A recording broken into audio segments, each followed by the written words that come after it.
അമ്മാമ്മയുടെ വീട്ടിൽ പോവാലോ ക്രിസ്മസിന്. പോകണ്ട എന്ന് പറഞ്ഞ പോകണ്ട.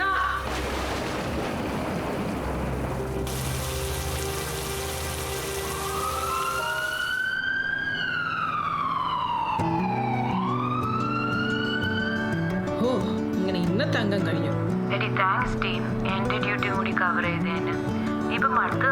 ഓ, അത് സാരമൊന്നുമില്ല. അമ്മയ്ക്ക് എങ്ങനെ ഉണ്ടടി? ഓ, വീട്ടിലിപ്പോ ഞാൻ മാത്രമല്ലേ ഉള്ളൂ, പിന്നെ എന്നാ. ചെറിയ ഒരസലും ചീറ്റിലും ഒക്കെ ഉണ്ട്. എടി ശരി, എന്നാലേ ഞാൻ പാർക്കിങ്ങിലെത്തി. എത്രയും വേഗം വീട്ടിലെത്തട്ടെ. എനിക്കാണെങ്കിൽ നല്ല തലവേദന. പിന്നെ വിളിക്കാം.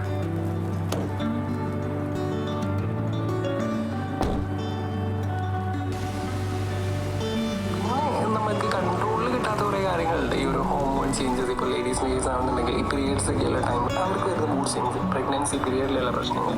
അപ്പോൾ ഇതൊക്കെ എന്താണ് നമ്മുടെ കൺട്രോളിൽ നിൽക്കാത്ത കാര്യങ്ങളായതുകൊണ്ട് നമുക്കതൊന്നും ചെയ്യാനായിട്ട് സാധിക്കില്ല. ആൻഡ് അതുപോലെ തന്നെ വർക്കിലുള്ള സ്ട്രെസ് നമ്മളെ ഒരുപാട് എഫക്റ്റ് ചെയ്യാറുണ്ടല്ലേ. ഡെഡ് ലൈൻസും പ്രൊജക്റ്റും ടാർഗറ്റും ഒക്കെ നമ്മുടെ mental.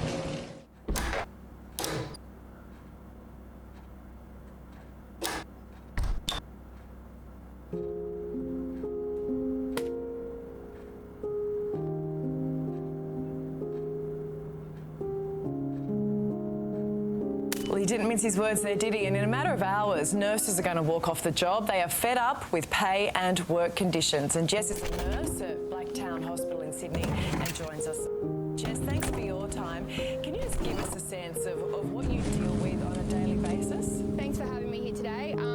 On a daily basis, nurses and midwives across the state and especially in our hospital, we are working under huge and extreme pressures, more so than we have been in previous times. This pandemic has really highlighted a lot of the issues that were already in the system but have now been amplified since that pandemic started, and we're now working under extreme workloads, extreme extra responsibilities and a lot of stress and pressure.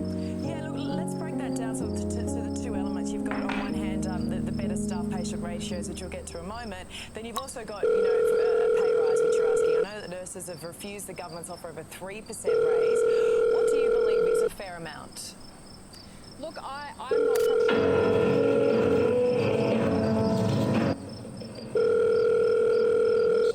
ഇതെവിടാ?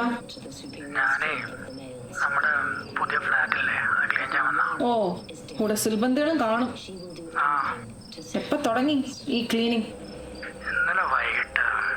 ആ, ഇങ്ങനെ കള്ളും കുടിച്ച് കൂത്താടി അങ്ങ് നടന്നോ? നിങ്ങക്ക് പിള്ളേരുടെ കാര്യം വല്ലതും അന്വേഷിക്കണം മനുഷ്യ.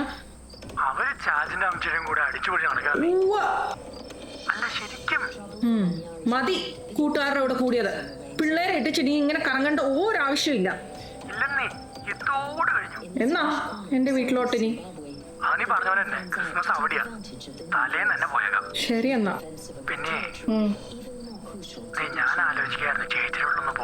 മനുഷ്യ, ഞാനെല്ലാം പറഞ്ഞ് പഠിപ്പിച്ചിട്ടായി ഇവിടുന്ന് വിട്ടത്. ഞാൻ ഇല്ല എന്ന് വെച്ചിട്ട് തന്നിഷ്ടം കാണിച്ചോണ്ടല്ലോ. അതൊക്കെ അതിന്റെ വഴിക്കൊക്കെ നടന്നോളൂ. നിങ്ങളുടെ ചടങ്ങാണ്ട് തലേന്നങ്ങ് എത്തിയാ മതി. അത് പറ്റില്ല, എനിക്കിഷ്ടമല്ല എന്റെ പിള്ളേർ അവിടെ പോകുന്നത്. ഒന്നും വേണ്ട.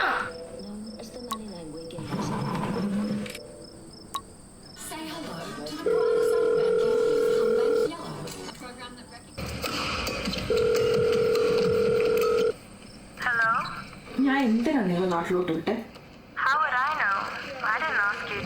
ഗ്രാൻഡ് പേരൻസിന്റെ കൂടെ നിൽക്കാൻ വേണ്ടിയല്ലേ ഞാൻ വിട്ടത്. ഇവിടുന്ന് പോയപ്പോഴേ ഞാൻ പറഞ്ഞതാ റിയയുടെ വീട്ടിൽ പോവാൻ പറ്റത്തില്ലെന്ന്. എന്നാ റിയയോട് പറ ഇവിടെ വന്ന് നിൽക്കാൻ. ഇനി 2 ദിവസം കൂടെയല്ലേ ഉള്ളൂ. അത് കഴിയുമ്പോ അമ്മാമ്മയുടെ വീട്ടിൽ പോവാനോ ക്രിസ്മസിന്. പോകണ്ട എന്ന് പറഞ്ഞ പോകണ്ട.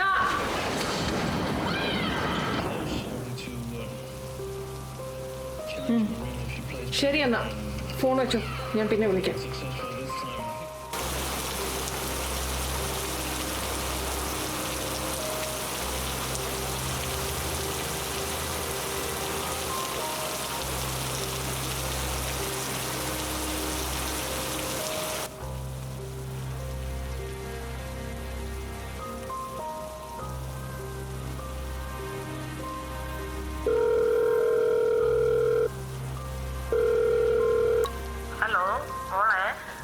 ഉണ്ടമ്മേ അവിടെ വിശേഷം? നല്ല തലവേദനയാണ്. ഇന്നാണെങ്കിൽ നല്ല ജോലി തിരക്കുമായിരുന്നു. പോരാത്തതിന് ഒരു സമാധാനവും ഇല്ല. നാട്ടിലെല്ലാവരും തോന്നിയ പോലെ അങ്ങ് നടക്കുക. എനിക്ക് മാത്രം എന്താ അവധിയൊന്നും ഇല്ലേ?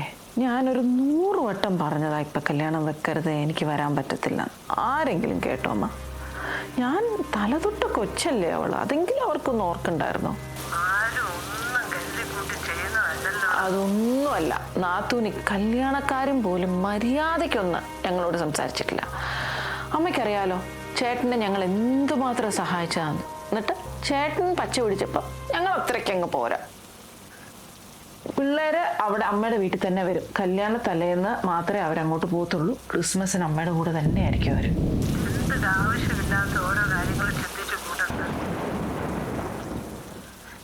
ഇപ്പോഴും വിചാരിക്കുക ആവശ്യമില്ലാതെ ഇങ്ങനെ ദേഷ്യപ്പെടണ്ടെന്ന്. പക്ഷെ എന്തോ ചെയ്യാനാ, എന്തെങ്കിലും കാരണം വരും. ചേർത്ത് പിടിക്കുന്തോറും അകന്നു പോകുന്ന പോലെ തോന്നും അമ്മ. ശരി എന്നാ, ഞാൻ പിന്നെ വിളിക്കാം.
അനുദിന ജീവിതത്തിലെ കൊച്ചു കൊച്ചു പ്രതിബന്ധങ്ങൾ തൻ്റെ കൊച്ചു ജീവിതത്തെ സന്തോഷത്തോടെ ചേർത്ത് പിടിക്കാനുള്ള പ്രയത്നങ്ങളുമായി